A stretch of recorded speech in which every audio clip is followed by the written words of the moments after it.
Hello student, তোমরা যারা ক্যালকাটা ইউনিভার্সিটির আন্ডারে প্রথম সেমিস্টারের ছাত্রছাত্রী আছো, তোমাদের জন্য আজকের ক্লাসটা খুবই গুরুত্বপূর্ণ। আজকের ক্লাসে তোমাদের এইসি ইংলিশ অর্থাৎ কম্পালসারি ইংলিশ সাবজেক্টের ব্রেক ব্রেক ব্রেক বলে যে পোয়েট্রি অর্থাৎ কবিতাটা আছে, এই কবিতা থেকে গুরুত্বপূর্ণ 20টা এমসিকিউ প্রশ্ন উত্তর নিয়ে আলোচনা করব। এই 20টা প্রশ্ন উত্তর তোমাদের পরীক্ষার জন্য ব্রেক ব্রেক ব্রেক কবিতা থেকে খুবই গুরুত্বপূর্ণ। তাহলে প্রশ্ন উত্তরগুলো তোমরা দেখে নাও কি আছে। Whom does Tennyson commemorate in the poem break break break, অর্থাৎ কোন জিনিসটাকে সে কোমেমোরেট করতে চেয়েছে অর্থাৎ স্মরণ করতে চেয়েছে, কাকে স্মরণ করতে চেয়েছেন? হ্যালেমকে, অর্থাৎ আর্থার হেনরি হ্যালেম, অর্থাৎ তার বন্ধুকে সে স্মরণ করতে চেয়েছে। প্রত্যেকটা প্রশ্ন আমি আর পড়ছি না, অনেক সময় লাগবে, সেক্ষেত্রে তোমরা অ্যান্সারগুলো দেখে নাও। পরের প্রশ্ন যেমন আছে দেখো, what is the speaker mood in the poem? মুডটা তার কেমন ছিল? মুডটা তার ছিল সম্বার, অর্থাৎ দুঃখজনক মুড ছিল।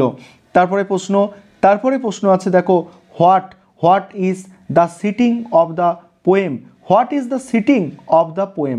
কোথায় বসেছিল? সিশোর। তারপরে দেখো পরের প্রশ্ন, whom does Tennyson address in the first stanza of the poem the waves of the sea? তারপরে দেখো পরের প্রশ্ন কি আছে দেখো, পরের প্রশ্ন আছে, what does the speaker earnestly wish he could do in the first স্ট্যাঞ্জারে আটার হিজ থট? তারপরে প্রশ্ন 6 দাগের প্রশ্ন দেখো, 6 দাগের প্রশ্ন অ্যান্সারটা তোমরা দেখতে পাচ্ছ। 6 দাগের প্রশ্ন আছে, how does the speaker describe nature in the first stanza? দেখো, ইন দ্য ব্রেক ট্রিম। তারপরে প্রশ্ন দেখো, পরের প্রশ্ন আছে তোমাদের দেখো 7 দাগের প্রশ্ন। 7 দাগের প্রশ্নের অ্যান্সার যেটা হবে দেখো, 7 দাগের প্রশ্নের অ্যান্সার হবে প্লেস উইথ হিজ সিস্টার। 8 দাগের প্রশ্ন আছে দেখো, 8 দাগের প্রশ্ন, what does the sailor lad do in the second stanza of the poem? কি করেছিল সেলর ল্যাড? অ্যান্সার দেখো, সিঙ্গিং ইন হিজ বোট, সে তার বোটে গান করছিল। তারপরে প্রশ্ন আছে who singing in the second stanza of the poem? The sailor lad. তারপরে প্রশ্ন দেখো, পরের প্রশ্ন দেখো 10 দাগের প্রশ্ন যেটা আছে তোমরা দেখতে পাচ্ছ। 10 দাগের প্রশ্ন সঠিক অ্যান্সার যেটা হবে অপশান ডি হচ্ছে সঠিক অ্যান্সার। 11 দাগের প্রশ্ন দেখো, 11 দাগের প্রশ্নে সঠিক অ্যান্সার যেটা হবে অপশান এ হচ্ছে 11 দাগের প্রশ্নে সঠিক অ্যান্সার। তারপরে দেখো 12 দাগের প্রশ্ন আছে দেখো, হোয়ার ডু দ্য স্টেটিশিপ?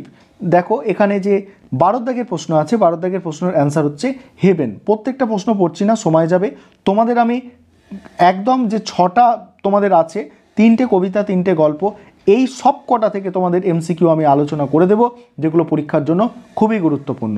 তারপরে পরের প্রশ্ন যেটা আছে, পরের প্রশ্নের অ্যান্সার তোমরা দেখতে পাচ্ছ। পরের প্রশ্ন অর্থাৎ 13 দাগের প্রশ্নের অ্যান্সার হবে দেখো অপশান বি।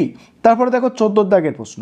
14 দাগের প্রশ্ন দেখো, 14 দাগের প্রশ্ন কি আছে দেখতে পাচ্ছ। 14 দাগের প্রশ্নের অপশান হবে হিজ ফ্রেন্ড। তারপরে দেখো 15 দাগের প্রশ্ন। 15 দাগের প্রশ্ন দেখো, 15 দাগের প্রশ্ন যেটা আছে দেখতে পাচ্ছ তোমরা। 15 দাগের প্রশ্নের যেটা অ্যান্সার হবে হচ্ছে ফার্স্ট লাইন, এটা হচ্ছে তোমাদের অ্যান্সার। 16 দাগের প্রশ্ন তোমরা দেখতে পাচ্ছ। 16 দাগের প্রশ্ন অ্যান্সার হচ্ছে দেখো অপশান এ হচ্ছে সঠিক অ্যান্সার। তারপরে 17 দাগের প্রশ্ন যেটা আছে দেখো, পোয়েট স্ট্রাগল টু অ্যাকসেপ্ট, এখানে অ্যান্সার হবে হিজ ফ্রেন্ড ডেথ। 18 দাগের প্রশ্ন অ্যান্সার হবে অপশান এ। তারপরে দেখো 19 দাগের প্রশ্ন দেখো অ্যান্সার হবে কি? 19 দাগের প্রশ্নের অ্যান্সার হচ্ছে তোমাদের অপশান এ।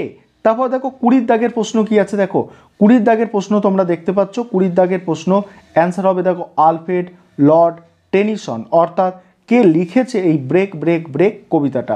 এই গুরুত্বপূর্ণ 20টা প্রশ্ন উত্তর তোমাদের আলোচনা করলাম ব্রেক ব্রেক কবিতা থেকে।